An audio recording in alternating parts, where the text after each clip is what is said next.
Welcome back to Fairy Tail Anime Review. This is part 7, C.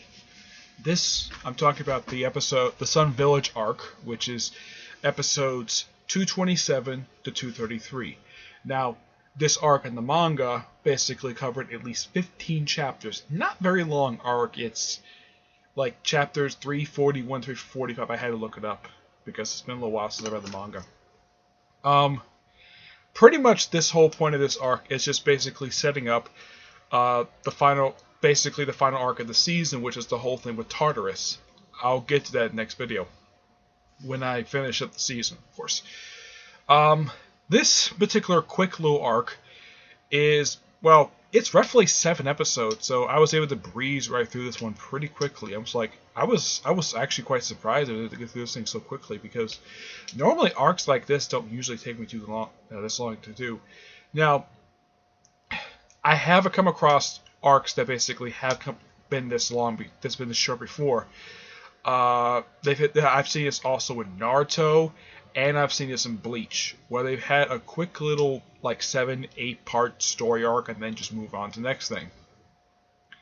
The first episode is simply put, it's kind of a bit of fan servicey, basically saying, well, it's Lucy, Leve, Wendy, and Kana in a bathhouse. Well, along with, I think it's Warren, Romeo, and I don't remember who the other guy is. There's like 3 people there. Apparently, because they got a new guild hall, apparently they not only got a pool, apparently they got a bathhouse now. Okay, it's a bit bizarre, but okay. And they're all bathing in there, and then all of a sudden you see a redhead, and they're thinking, that can't be Urza. Urza's not on a job. Yeah, it's referenced that Urza, Gray, and Natsu are all on jobs. Of course, Happy as well. And it turns out it's actually a former member of Raventail, Flora. Smoking hot redhead, basically, who, when I first saw her and her movement, she reminded me of Palm Sabrina from Hunter x Hunter, like I mentioned 2 videos back of this particular review series. She's just there, and Lucy basically offers her a chance to join Fairy Tail. She declines, and they all say, "Get out." Yeah, I'm like, seriously? I don't really get why she would decline joining Fairy Tail. Fairy Tail's taken members from guilds that previously disbanded, like, or at least no longer exist. First it was Julia and Gonjal from Phantom Lord. Excuse me. A guild that previously fought them, and then they joined the guild after that guild disbanded. Excuse me. And then it was Wendy and Carla after their guild disappeared. Well, basically, the guild never really existed anyways. It was known as the Kate Shelter Guild. Yeah, seriously, that's the name of the guild. And basically, they both became members, and this is something quite weird. I have no idea why this is. For some reason, the Xyz, whenever they get their Fairy Tail marks, they have to be on their backs. I kind of get the reason why for this, because these Xyz have got very small arms and legs, so my guess is the best place to put it is on their backs. Yeah, and the only one that is visibly seen at all times is Panther Lilies. And Flora, basically, when she was in Raventail, her guild mark was on her right breast. As far as I can tell, she's the second character I've ever seen who put their guild mark on one of their breasts. First one was Evergreen, now it's this woman. Gray doesn't count because it's near his shoulder. Yeah, his is like right up here, like near his shoulder. That's pretty much where it is. So Gray doesn't count. Basically, it's just basically for the women. And so she declines, and of course they're going to get out. And then of course Urza gets back to Guildhall, no problem, after her job. And they're wondering why hasn't Gray, Natsu, and Happy got back yet from their job. Apparently the job basically was slaying a monster. And they get there, and yeah, everyone's like really worried like where they are. So Wendy, Carla, Lucy, and Urza go out to find where in the world the Gray, Natsu, and Happy are. It turns out the reason why that they haven't got back yet is because they're beating the crap out of each other for basically no reason. Yeah, it's a minor recurring gag both in the anime and the manga that Gray and Natsu frequently get into fights a lot.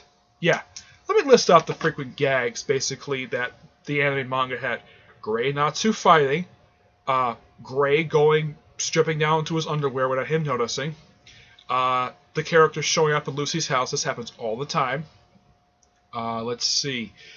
What else? Oh yeah, Natsu getting motion sickness on any moving vehicle. Let's see. What else?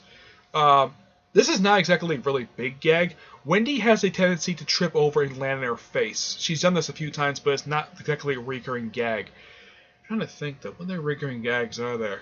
Oh yeah, Lucy's clothes getting ripped up. A lot. This has happened since almost the beginning of the show. Her clothes keep getting frequently ripped up. And only one time has her clothes get ripped up, so much so basically she's butt naked. Yeah. Let's see. What other recurring jokes are there? Let's see. Trying to think though. What else is there? And this is a common recurring thing in the show. I wouldn't call Juvia's like fondness over Gray a recurring gag, because it's part of her character. She's known for constantly doing this, or calling Gray either my darling or my love. Yeah, it's the thing she does. She's basically been in love with him since they first met. Yeah. I think that's it. That's pretty much it for the recurring gags I can think of.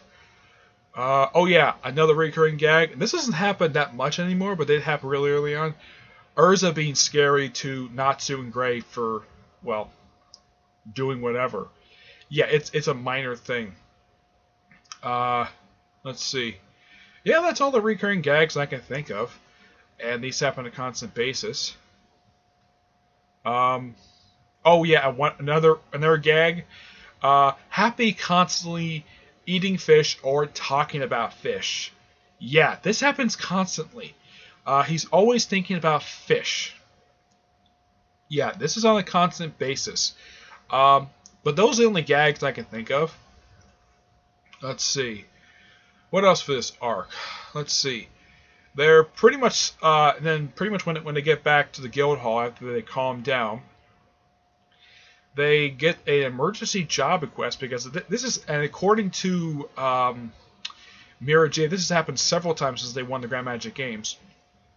So they get called on a mission, and they're being called by one of the 10 Wizard Saints, and it's number 4, and the guy looks like a tree. No, seriously, he looks like a tree. It's later revealed he was actually one of the founding members of the guild.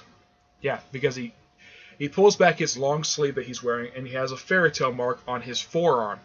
It's basically, from what I can tell, on his left arm. That's what it looks like to me, because, yeah, it's on his left arm. Yeah, it's revealed at the end that he was actually one of the founding members, and he looked much more human. I don't know exactly how he got that way. Maybe it's explained in Fairy Tail Zero how he got his current appearance. Excuse me. But he's referred to as one of the Emperors of Fiore, I think it's called. Yeah. It's not exactly as big as, well, the King of Fiore. Basically, these people who get high amount of respect. And he actually explains that despite the fact he's one of the 10 Wizard Saints, he's not very powerful. Yeah, he is not very powerful of a wizard. And like all the Wizard Saints, they wear that particular emblem on their backs. The only one I did not see it for was the guy from Lamian Scale, who is one of the 10 Wizard Saints, and he's never seen wearing that thing on his back. No matter what outfit he's wearing, he never wears. I don't really get it. I mean, Makarov wears his outfit pretty much like all the time with his emblem on the back. So basically, as of currently, there used to be 10 Wizard Saints. They haven't said exactly who replaced 2 of them. Basically, one who was the Guildmaster Phantom Lord. He was stripped of his he was stripped of his distinction being one of 10 Wizard Saints, and of course his guild was disbanded. But they never said exactly who replaced him as one of 10 Wizard Saints. They have revealed that many of them over the course of the series. The only ones who are technically members of the 10 Wizard Saints are Makarov, the big guy from Lamia Scale. Let's see. And this tree guy who's actually number 4. And the guy from Lamia Scale, I don't remember his name. I have to look it up here. But, let's see. What is his name? The guy who basically, one of the Wizard Saints, Warren Secker, I think his name is. Let's see. Okay. Jiraiya. Yeah, Jiraiya. He's basically listed as number 5. Yeah. But they have not revealed exactly who the other ones are yet at this point. There's still a few others. But Jiraiya basically, he, according to the guild master of Lamia Scale, because the fact the first 4 are not technically human anymore, this is according to her, Jiraiya basically is the strongest wizard on the continent. He kind of is. And the thing about Warda basically is that the guy has a thing for plants. And he has plants all over his house. And he grows, and apparently he said he's retired. Okay, fine. Got no problem with that. I'm sure after basically living for a long time, basically, and of course help founding Fairy Tail, he probably needs a good retirement. So, what better way for retirement than basically cultivating a garden in this guy's house? He probably had something else to do. Yeah, and when he was human, he looked very bizarre. It's like his head was so huge. Yeah, it's like they, it's like whoever designed him. It's like the creator basically gave him this huge head, and his hair is very similar to his current appearance, where he looks like a tree. And he sends basically the Team Natsu, which basically at this point is consisted of Natsu, Happy, Urza, Gray, Lucy, Wendy, and Carla. These 7 people. And they go out to a place called the Sun Village, which apparently has been frozen over, and he talks about the Eternal Flame, and he sends them there to basically defrost the village. Okay, fine. Seems like a pretty simple mission. They get there, and they realize that the village's inhabitants are in fact giants. Yep, they are giants. And it turns out Flora, basically, Raventail, is actually an adopted resident of this particular village. Yep, she is adopted resident. And it turns out the Eternal Flame, believe it or not, is actually Atlas Flame, the fire dragon, the one who basically Natsu calls uncle. Yeah, it's a little bit later. Now, Minerva shows up, first time she's been seen since the Grand Magic Games, which I gotta praise the anime for remembering the fact that, yeah, she did. So, it's kind of good the fact she didn't show up in the previous set of episodes, the whole thing with the Eternal Spirits. Kind of good they decided they have her save her for this particular arc. Excuse me. What else? Oh yeah, there is this guy who is a member of the Dark Guild that Natsu and the characters fight. What is his name? They're part of a Dark Guild known as let's see here. Succubus Eye. Yeah, that's pretty much the guild that Minerva joined. And there's this joke basically and here's kind of the thing. He turns first Urza into a child. This is on off screen. He does this. Of course, Urza shown to be turned child. He also turns Natsu and Gray into children. And then later on, they because he was going back to a change new size, Urza, Gray, and Natsu return to normal size. And Minerva's like, you better cover up down it, because basically her top basically just covers up just up to her waistline. And it's implied that Urza doesn't wear underwear. And I'm glad they didn't show any private parts here. And she's like, yeah, you better come up at the bottom too, because apparently when she grew back to her normal size, she took off her skirt, showing her, I think it's like blue and green panties. Blue and green striped panties is so hilarious. And then of course later on she gets her skirt back, and then the guy turns everyone in the whole area. He decides to do that particular screaming. It turns everybody back in the children. Not only Urza, Gray, and Natsu, but also Flora, Wendy, pretty much everybody. And because of the fact that they've been turning the children, their clothes and they're falling off. Yeah, it's a good thing Wendy's clothes are long enough to cover her. And I'm like, Wendy kind of already looked like a child, so I don't get why she regressed in age a bit. I would have thought she would have been immune, but I guess not. And Flora's like, hey, Blondie, you look cute as a kid. Yeah, and that's the thing about Flora. Despite the fact I don't even know if she even knows Lucy's name. She calls her Blondie. I don't really get why. The whole arc she calls her Blondie. Well, I get the reason why, because she's got blonde hair. But she doesn't refer to her by name. No, not necessarily. And Gray does defeat the demon using the ice that's there. He does defeat him basically, and he says before he sort of dies, he says, now the gates of the Netherworld have opened. A gate of the Netherworld has opened. And then he gets eaten by a giant bird. No, seriously, he gets eaten by a giant one-eyed bird. Of course, Natsu defeats that creature anyways, while Gray tries to defrost the Eternal Flame. And of course, Natsu basically reignites the flame, and of course, Wendy decides to use her Milky Way spell to sort of basically see if there's anything there, and of course it's Atlas Flame. Because Natsu recognized the voice. Not the smell per se, because, well, and basically this is Atlas Flame, and I'm surprised they actually remembered Natsu, probably because of the time travel effects. That's probably the reason why he remembers him. And apparently he'd been dead for some time, and when he died, became a Titan. Okay. Now, I do remember that one of the Titans basically was flame-based. So, I'm actually not surprised became a Titan. Became an Eternal Flame and used his power, whatever was left of it, to defrost the whole village. And he became a new Eternal Flame. Blaze Natsu got a chance to see Atlas Flame again. And the Giants were like, when they got fully defrosted, like, what happened? And they kind of remember. Now, it's explained that apparently a Demon Slayer came to the village, an Ice Demon Slayer, and frosted the whole village. And it turns out that the guy who actually was the Ice Demon Slayer, it's revealed in the last episode that he's Absolute Zero Silver, one of the 9 gates of Tartarus. Yeah, one of the 9 demon gates of Tartarus. Okay.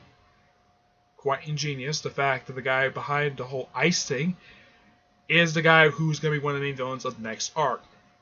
So, brilliant stroke of genius by the part of the animators. And I think, as far as I can tell, the manga, it's been a little while since I read it. But, yeah.